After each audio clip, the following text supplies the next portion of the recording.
बिस्मिल्लाहिर्रहमानिर्रहीम। Welcome to education for all professional. हम अपने तमाम व्यूवर्स को अपने चैनल में खुशामदीद कहते हैं। स्टूडेंट्स, आज हम जिस टॉपिक के बारे में बात करेंगे वो है ट्रायल बैलेंस। हमने स्टूडेंट इससे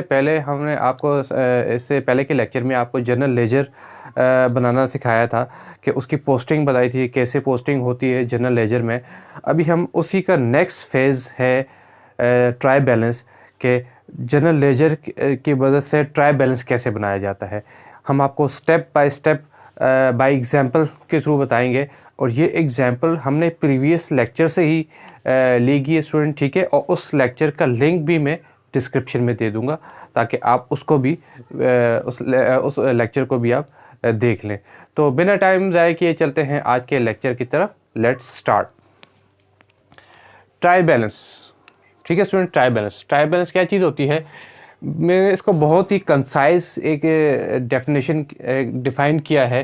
मैं आपको समझाने की कोशिश करता हूँ। जो summary of all ledger accounts which are prepared for certain financial period, ये समरी होती है। ट्रायल बैलेंस एक समरी होती है। जितने भी आपने लेजर अकाउंट बनाए होते हैं ना, जितने भी उस फाइनेंशियल पीरियड के लेजर अकाउंट आपने बनाए होते हैं, उनकी एक समराइज समरी होती है। इस समरी को ट्रायल बैलेंस कहा जाता है, ठीक है स्टूडेंट। यही डिफाइन कर रहा है summary of all ledger accounts which are prepared for certain financial period. उस फाइनेंशियल पीरियड के जो आपने लेजर अकाउंट आपने बनाए होंगे, उनकी समरी होती है ट्रायल बैलेंस। उस सर्टेन पीरियड के, उस सर्टेन पीरियड फाइनेंशियल पीरियड कोई भी हो सकता है, ठीक है स्टूडेंट्स। तो इसको हम ट्रायल बैलेंस कहते हैं, summary of all ledger accounts which are prepared for certain financial period, ठीक है स्टूडेंट। अब how to prepare trial balance, trial balance कैसे बनाया जाता है, क्या रूल्स होते हैं इसके, ये कुछ टिप्स मैं आपको लिख रहा हूँ, मैंने डिफ़ाइन किए हैं। इनकी मदद से आपको काफ़ी हेल्प मिलेगी आपको ट्रायल बैलेंस बनाने में।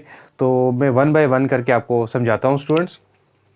Number 1, make sure all ledger accounts are balance, ठीक है। यानी आपने जितने भी लेजर अकाउंट बनाए हों वो बैलेंस हों। ऐसा ना हो कोई इनकम्प्लीट रह गया हो तो आपका ट्रायल बैलेंस फिर नहीं बनेगा, ठीक है, टैली नहीं होगा। आपके जितने भी आपने लेजर बनाए होंगे, आपने मेक श्योर करना है वो बैलेंस हों, जितने भी आपने लेजर अकाउंट बनाए हो। Point 2, transfer the closing balance of each ledger account, ठीक है। यानी आपने जब लेजर अकाउंट बनाया होगा तो उसका क्लोजिंग बैलेंस आया होगा, जिससे हम बैलेंसिंग फिगर जो निकल के आती है उसको आपने ट्रांसफ़र करना है। किसके अंदर ट्रांसफ़र करना है? ट्रायल बैलेंस के अंदर ट्रांसफ़र करना है, ठीक है स्टूडेंट्स। क्लोजिंग बैलेंस जो है उसको ट्रांसफ़र करना है, ठीक है स्टूडेंट्स। ये चीज़ें आपने माइंड में रखनी पड़ेंगी क्योंकि इन्हीं की हेल्प से हम ट्रायल बैलेंस को बनाएंगे, ठीक है स्टूडेंट। पॉइंट 3 क्या कह रहा है? Add up the amounts which are represent in debit and credit columns, ठीक है। आपने क्या करना है, जितने भी आपने ट्रायल बैलेंस में अमाउंट लिखे होंगे, ठीक है, जो भी आपने हेड ट्रायल बैलेंस में डिफाइन किए होंगे, रिप्रेजेंट किए होंगे, डेबिट, चाहे वो डेबिट साइड पे आ रहे हों, क्रेडिट साइड पे आ रहे हों, उनका टोटल करना है आपने, ठीक है स्टूडेंट। उनका आपने टोटल करना है, टोटल करके, ठीक है, उसमें डेबिट क्रेडिट कॉलम्स का टोटल करके आपने नीचे उसको रिप्रेजेंट करना है, ठीक है स्टूडेंट्स। अच्छा, 4 पॉइंट क्या कहता है? If your debit and credit columns match equal your working accounting transaction are accurate. बिल्कुल सही बात है। आपने जो भी अकाउंटिंग ट्रांजैक्शन आपने बनाई हैं, जो अकाउंटिंग ट्रीटमेंट्स आपने की हैं, अगर वो डेबिट क्रेडिट टैली कर जाता है, जस्ट सपोज मेरा डेबिट भी 50,000 आ रहा है, मेरा क्रेडिट भी 50,000 आ रहा है, इसका मतलब है मेरी फाइनेंशियल ट्रांजैक्शन या फाइनेंशियल ट्रीटमेंट जो मैंने की है ना, वो सही है, वो एक्यूरेट है। अच्छा, नहीं सही हो तो क्या करना है? अगर उसमें कोई एरर है, टैली नहीं करता, जस्ट सपोज कि एक साइड डेबिट साइड 50,000 आ रहा है, क्रेडिट साइड 40,000 आ रहा है, ठीक है। हम अब उसके लिए नेक्स्ट पॉइंट है, if not tally your trial balance then recheck your accounting transaction for correction of error, ठीक है। फिर आपने क्या करना है स्टूडेंट? अगर आपका ट्रायल बैलेंस टैली नहीं करता है, ठीक है, तो आपने क्या करना है, जो फाइनेंशियल ट्रांजैक्शन आपने रिकॉर्ड की होंगी, ठीक है, उसमें आपके जनरल लेजर में, अगर जनरल लेजर में या फिर आपने जनरल में, उनको आपने रीचेक करना है कि कहाँ पे एरर एग्जिस्ट कर रहा है जिसकी वजह से आपका ट्रायल बैलेंस आउट आ रहा है। या टैली नहीं कर रहा। ठीक है स्टूडेंट्स, तो अभी मैं आपको सबसे पहले आपको लेजर ही बताऊंगा। ठीक है, लेजर में आपको डिटेल में नहीं बताऊंगा, मैं आपको सिर्फ ये बताऊंगा कि इसकी मदद से, लेजर्स की मदद से स्टूडेंट्स ट्रायल बैलेंस कैसे बनाया जाता है। ठीक है, सो ये लेजर अकाउंट वही सारी ट्रांजैक्शंस हैं स्टूडेंट जो हमने इससे पहले के लेक्चर में आपको डिफाइन किया था। चलें एग्जाम्पल की तरफ आपको समझाते हैं। ये सारे टी अकाउंट जो मैंने बनाए हैं, लेजर अकाउंट बनाए हैं, ये प्रीवियस एग्जाम्पल से ही लिए गए हैं। इसका क्वेश्चन आपको प्रीवियस लेक्चर में मिल जाएगा, मैं डिस्क्रिप्शन में दे दूंगा उस लेक्चर का लिंक। ठीक है स्टूडेंट, इसके जो इन्फॉर्मेशन है आपको वहाँ से मिलेगी, और ये उसी इन्फॉर्मेशन से टी अकाउंट, सेम अकाउंट बनाएंगे। इसमें मैं आपको यहाँ पे मैं आपको बताऊंगा कि कैसे ट्रायल बैलेंस में अमाउंट ट्रांसफ़र कैसे की जाती है, लेजर से ट्रांसफ़र कैसे की जाती है ट्रायल बैलेंस में अमाउंट। ठीक है स्टूडेंट, जैसे ये कैश का है, कैश का जैसे ये डिफरेंट इंडिविजुअल ट्रांजेक्शन मैंने रिकॉर्ड की हुई है। 1 मार्च को की हुई है, 18 मार्च को की हुई है। डेबिट 1 मार्च को 50,000 से किया हुआ है, 18 मार्च को 20,000 से किया हुआ है। इस तरीके से क्रेडिट साइड में 2 मार्च को मैंने 25,000 से क्रेडिट किया हुआ है परचेजेस की वजह से। फिर 4 मार्च को मैंने सप्लाईज की वजह से क्रेडिट किया हुआ है। फिर 20 मार्च को अकाउंट पेबल की वजह से 10,000 किया हुआ है। फिर 38 मार्च को मैंने रेंट एक्सपेंस की वजह से 1,500 क्रेडिट किया हुआ। बैलेंसिंग फिगर ये वाला स्टूडेंट, ये बैलेंसिंग फिगर या क्रेडिट बैलेंसिंग फिगर या बैलेंस CD। ठीक है, ये वाला हमारा ट्रायल बैलेंस में उठ के जाएगा, ये वाला फिगर। ओके स्टूडेंट, इस फिगर को हमने ट्रायल बैलेंस में ट्रांसफ़र करना है। इसी तरीके से मैंने दूसरा अकाउंट बनाया ऑफिस इक्विपमेंट का। ठीक है, अच्छा इसमें एक चीज़ और स्टूडेंट बता दूं, बैलेंस BD हमने नील लिया है, वो इसलिए कि हमने इससे पहले जो क्वेश्चन रीड आउट किया था उसमें हमारा बैलेंस, ओपनिंग बैलेंस था ही नहीं, क्योंकि हमने स्टार्ट ही उसी मंथ में बिजनेस किया था, जिसकी वजह से ओपनिंग बैलेंसेस नील्स होंगे। ठीक है स्टूडेंट्स, इसलिए हमने ऑफिस इक्विपमेंट में और कैश अकाउंट और ऑफिस इक्विपमेंट में मैंने ओपनिंग बैलेंस नील ले लिया, ये बैलेंस BD। इसमें 1 मार्च को मैंने डेबिट कर दिया ऑफिस इक्विपमेंट, और बैलेंस CD यहाँ पे रिप्रेजेंट किया 50,000 से। ठीक है, 50,000 से रिप्रेजेंट किया, और जब यहाँ पे कुछ भी नहीं था, यही मेरी बैलेंसिंग फिगर है, तो ये मेरा जाएगा उठ के ट्रायल बैलेंस में, जिन पे टिक कर रहा हूँ ये मेरा ट्रायल बैलेंस में उठ के जाएगा। ठीक है, ऑफिस इक्विपमेंट। कैपिटल का अकाउंट, ओपनिंग कुछ भी नहीं था, 1 मार्च को कैश और ऑफिस इक्विपमेंट इन्वेस्ट किया मिस्टर अली ने। ठीक है, उसकी वजह से 1 लाख रुपये का अमाउंट, 50,000 रुपये कैश था, 50,000 रुपये ऑफिस इक्विपमेंट था, तो इसको मैंने क्लोज़ किया। बैलेंस CD हमारे पास आया।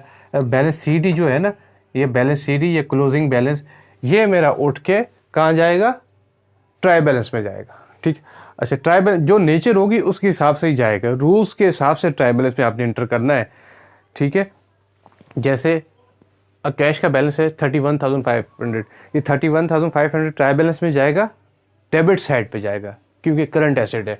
ऑफिस इक्विपमेंट 50,000 रुपये डेबिट साइड में जाएगा। ठीक है, डेबिट साइड में जाएगा क्योंकि ये आपका फिक्स एसेट है।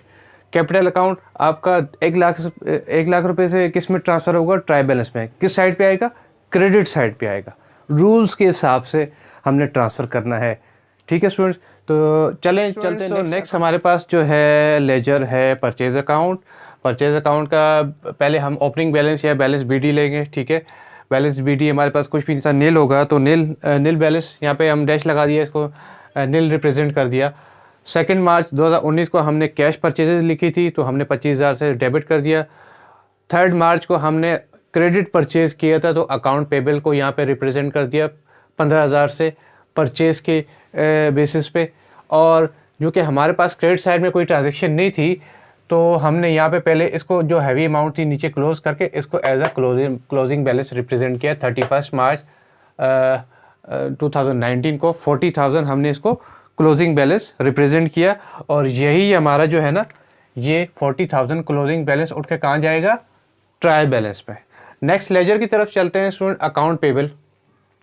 अकाउंट पेबल जो कि आपको पता है लायबिलिटी होती है, तो इसका बैलेंस किस साइड आना चाहिए, क्रेडिट साइड में। तो आपने बैलेंस BD क्रेडिट साइड पे लिखा, क्योंकि हमारे पास ओपनिंग कुछ था ही नहीं, तो इसको हमने नील दिखा दिया। अच्छा 3 मार्च को जैसे आपने देखा, 3 मार्च को हमने क्रेडिट परचेज की थी, इधर हमने परचेज के अकाउंट में अकाउंट पेबल को रिप्रेजेंट किया, इधर हमने परचेज को रिप्रेजेंट किया। इसके क्रॉस इफेक्ट के लिए 15,000 रुपये से यहाँ पे हमने दिखा दिया।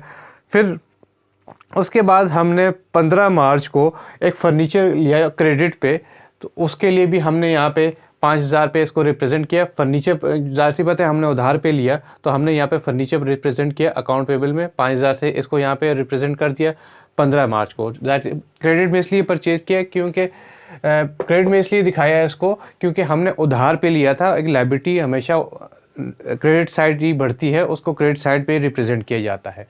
ठीक है, अब आगे 20 मार्च 2019, ये 19 है स्टूडेंट्स। ठीक है, ये 19 है, इसको मैं 19 करता हूँ। ठीक है, 20 मार्च को हमने पेमेंट की थी। किसकी पेमेंट की? सप्लायर को पेमेंट की थी एक्चुअली। इसको मैं लिख देता हूँ सप्लायर। Okay students, supplier.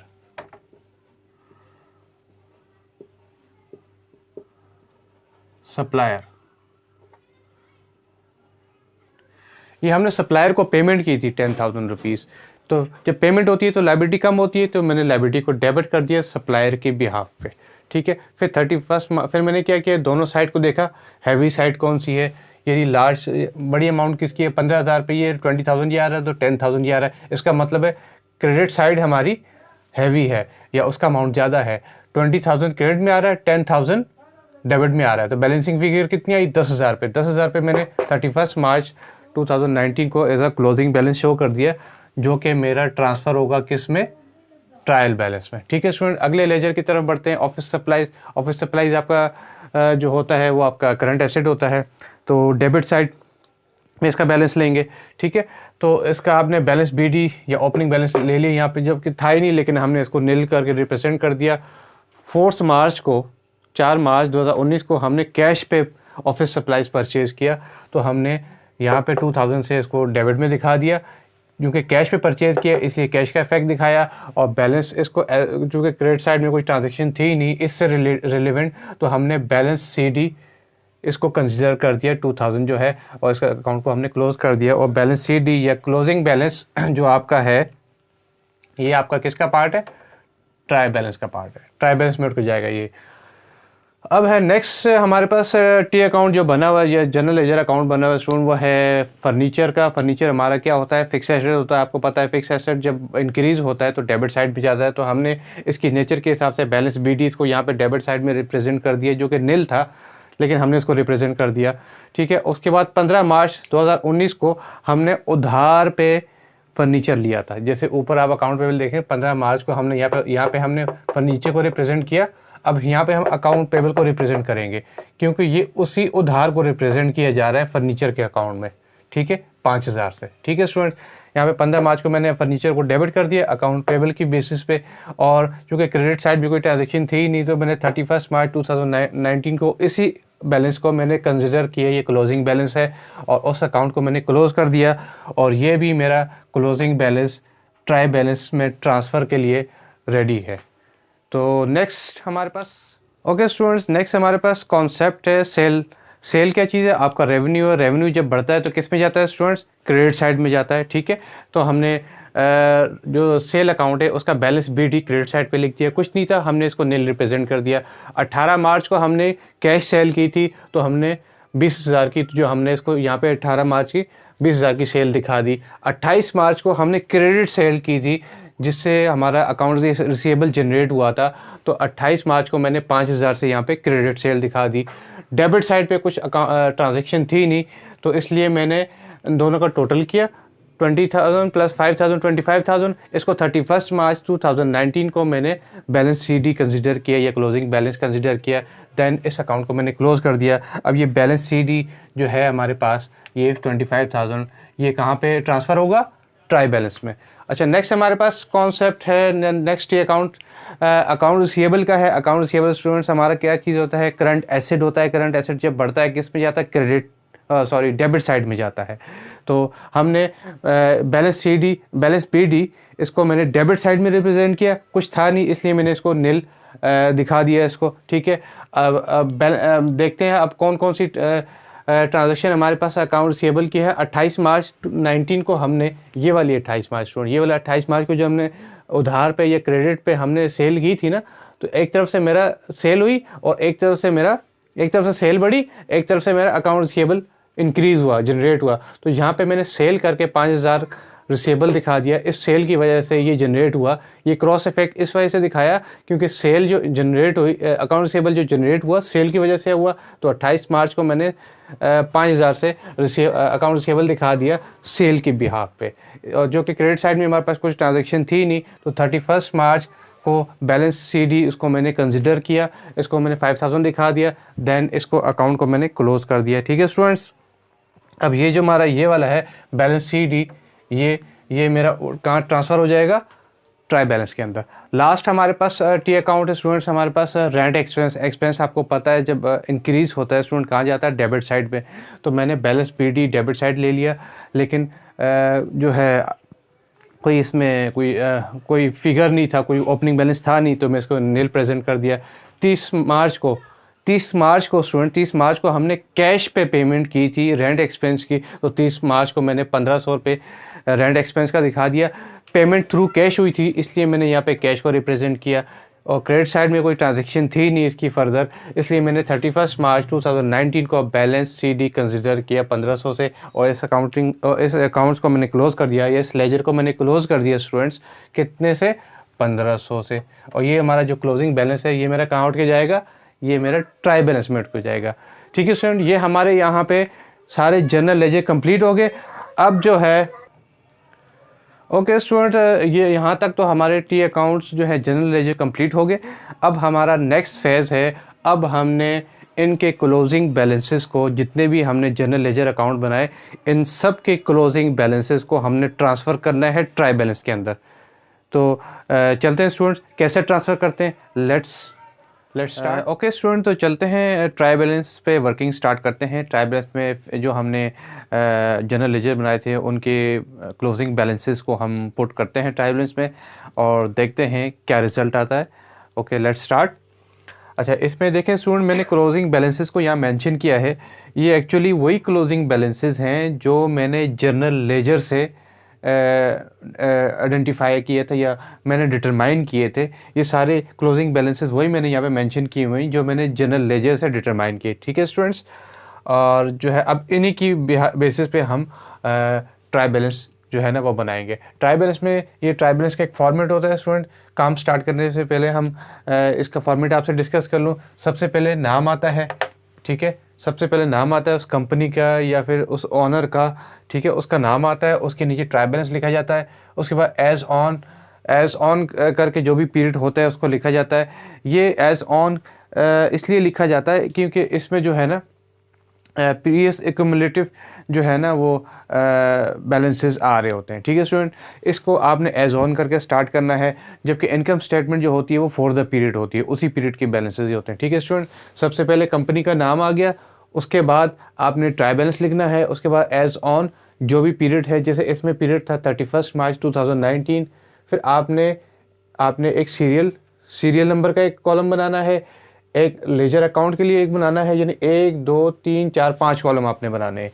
एक सीरियल नंबर का हो जाएगा, एक लेजर अकाउंट्स का हो जाएगा, एक LF हो जाएगा, और एक डेबिट हो जाएगा, एक क्रेडिट हो जाएगा। ठीक है स्टूडेंट्स, तो स्टार्ट करते हैं। सबसे पहले सीरियल नंबर कैश का क्लोजिंग बैलेंस हमारे पास कितना आया था जो हमने डिटरमाइन किया था लेजर अकाउंट से 31,500। तो कैश का मैंने 31,500 मैंने डेबिट में लिख दिया। इसी तरीके से ऑफिस सप्लाईज का कितना अमाउंट हमने डिटरमाइन किया था 2,000, तो मैंने ऑफिस सप्लाईज को 2,000 डेबिट में लिख दिया। इसी तरीके से अकाउंट रिसीवेबल कितना 5,000 से हमने डिटरमाइन किया था उसके लेजर से, तो अकाउंट रिसीवेबल को 5,000 पे मैंने रिप्रेजेंट कर दिया। ठीक है, ऑफिस इक्विपमेंट कितने का था, ऑफिस इक्विपमेंट का 50,000 का बैलेंस CD था, क्लोजिंग बैलेंस था, तो उसके क्लोजिंग ऑफिस इक्विपमेंट को मैंने 50,000 यहाँ पे रिप्रेजेंट कर दिया। इसी तरीके से फर्नीचर का तो जो हमने क्लोजिंग बैलेंसेस डिटरमाइन किया था वो 5,000 था, फर्नीचर को हमने यहाँ पे 5,000 रिप्रेजेंट कर दिया। ठीक है स्टूडेंट्स, 5,000 हमने रिप्रेजेंट कर दिया। ओके स्टूडेंट्स, और अब जो है 6 में कौन से ट्रांजेक्शन, परचेजेस का स्टूडेंट्स हमने 40,000 का डिटरमाइन किया था उसके लेजर से, तो हमने परचेजेस को भी डेबिट में लिख दिया क्योंकि ये एक्सपेंस होता है। ठीक है स्टूडेंट, रेंट एक्सपेंस भी हमारा एक्सपेंस है, 1500 हमारे पास क्लोजिंग बैलेंस आया था, तो 1500 हमने डेबिट में लिख दिया। इसी तरीके से अकाउंट पेबल का हमने जो क्लोजिंग बैलेंस डिटरमाइन किया था वो 10,000 आया था बैलेंसिंग फिगर, तो हमने 10,000 को यहाँ पे रिप्रेजेंट कर दिया क्रेडिट साइड में। ठीक है स्टूडेंट, ये डेबिट बैलेंसेस से ये क्रेडिट आगे, ये सारे अकाउंटिंग रूल्स के हिसाब से ये रिप्रेजेंट किए जाते हैं। ठीक है स्टूडेंट्स, और अब कैपिटल है, कैपिटल भी क्रेडिट में होता है, तो इसकी बैलेंसिंग फिगर यानी 1 लाख आई थी, 1 लाख क्लोजिंग बैलेंस था, कैपिटल को मैंने 1 लाख में जो है क्रेडिट साइड में रिप्रेजेंट कर दिया। सेल्स भी आपका जो है वो भी क्रेडिट नेचर का अकाउंट होता है, तो इसलिए इसके क्लोजिंग बैलेंस 25,000 पे हम जो क्लोजिंग बैलेंस आया था वो क्रेडिट साइड में रिप्रेजेंट करेंगे। ठीक है स्टूडेंट, अब जितने भी अकाउंट आपने रिप्रेजेंट किए उनकी क्लोजिंग बैलेंसेस के थ्रू अब इन दोनों कॉलम्स का आपने टोटल करना है। जैसे इन सब का मैंने टोटल किया तो इन सब का टोटल आ रहा था 1,35,000 रुपये। ठीक है स्टूडेंट, डेबिट साइड में भी आ रहा था और क्रेडिट साइड में भी आ रहा था। 1,35,000 रुपये डेबिट साइड और 1,35,000 क्रेडिट साइड। ठीक है स्टूडेंट, अब ये किस चीज़ को प्रेजेंट करता है? डेबिट साइड क्यों आया 1,35,000, क्रेडिट साइड 1,35,000 क्यों आया, कैसे आया? इस वजह से आया, ये हमने जो ट्रायल बैलेंस बनाया, ये ट्रायल बैलेंस हमने प्रिपेयर किया, ये हमने इसके पीछे की लॉजिक क्या है? इसके पीछे की लॉजिक डबल एंट्री सिस्टम है। उस डबल एंट्री सिस्टम को हमने फॉलो करते हुए हमने ट्रायल बैलेंस तक पहुँचे। ठीक है स्टूडेंट्स, और वो डबल एंट्री सिस्टम सही था, इसकी वजह से हमारा ट्रायल बैलेंस भी टैली किया। अगर वो सही नहीं होता तो हमारा ट्रायल बैलेंस जो है कभी भी टैली नहीं होता। जैसे मैंने इसमें आपको एक टिप दी थी, पॉइंट नंबर 3 में पढ़ रहा हूँ, add up the amounts which are represent in debit and credit columns. ठीक है, एड अप किया डेबिट और क्रेडिट को। ठीक है, if your debit and credit column match equal, इसको इक्वल कर देते हैं, equal your working accounting transaction are accurate. ठीक है, इसका भी कहने का ये मतलब है, अगर आपका डेबिट और क्रेडिट साइड टैली कर जाते हैं, इसका मतलब ये है आपकी अकाउंटिंग ट्रांजैक्शन सही हैं, एक्यूरेट हैं। अब इसमें एक चीज़ आपको और बताता जाऊँ स्टूडेंट, ये cash, office supplies, account receivable, office equipment और फर्नीचर, ये क्या है? ये आपके एसेट है। ये क्या है? ये आपके एसेट है। इसको मैंने यहाँ पे एसेट रिप्रेजेंट किया हुआ है। ठीक है, परचेज क्या है? परचेज और रेंट एक्सपेंस, ये दोनों एक्सपेंस है, इसको मैंने एक्सपेंस से ट्रीट किया हुआ है, ये एक्सपेंस लिखा हुआ है। अकाउंट पेबल आप सब जानते हैं क्योंकि ये लायबिलिटी है, करंट लायबिलिटी। कैपिटल क्या है?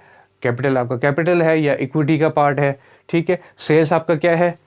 ठीक है, ये कैपिटल को मैंने इक्विटी लिखा है, इसको आप कैपिटल भी लिख सकते हैं। और सेल्स क्या है? आपका रेवेन्यू है, जिसको मैंने यहाँ पे रेवेन्यू से रिप्रेजेंट किया हुआ है। ठीक है स्टूडेंट्स, अब एक और चीज़ आपको बताता चलूँ, इसमें स्टूडेंट आप ये भी क्वेश्चन हो सकता है, LF क्या होता है?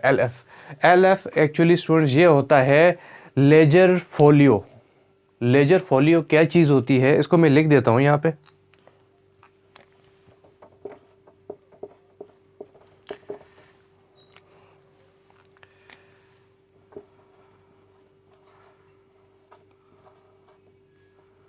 लेजर फोलियो,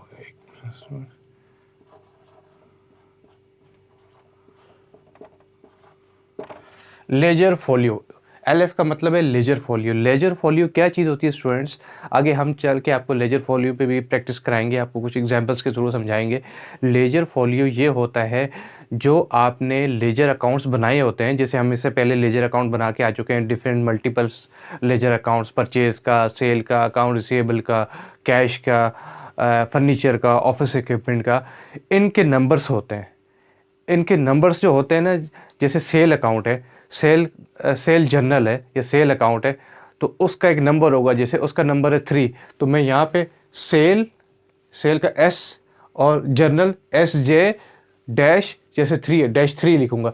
यानी इन शॉर्ट ये समझे, लेजर फोलियो में उस लेजर के नंबर को लिखा जाता है ताकि फ्यूचर में उसको ट्रैकिंग में हमें इजी हो, मतलब हमें आसानी हो, इजीली इसको ट्रैक कर सके। उसके नंबर के थ्रू हम उसके लेजर पे पहुंचेंगे, हमें पता चलेगा कि इसका लेजर नंबर ये है, तो हम उसके लेजर नंबर से उसको ट्रेस करेंगे। ठीक है स्टूडेंट्स, आई होप स्टूडेंट्स आज का लेक्चर आपको समझ में आ गया होगा। अगर आपको हमारा लेक्चर अच्छा लगा तो हमारी वीडियोज़ को कर दें लाइक, शेयर करें हमारी वीडियो को, सब्सक्राइब करें हमारे चैनल को, और बेल आइकन को ज़रूर प्रेस करें ताकि आने वाले लेक्चर्स के नोटिफिकेशन आप तक पहुंच सके। तो नेक्स्ट लेक्चर तक के लिए हमें दें इजाज़त। अल्लाह हाफिज़।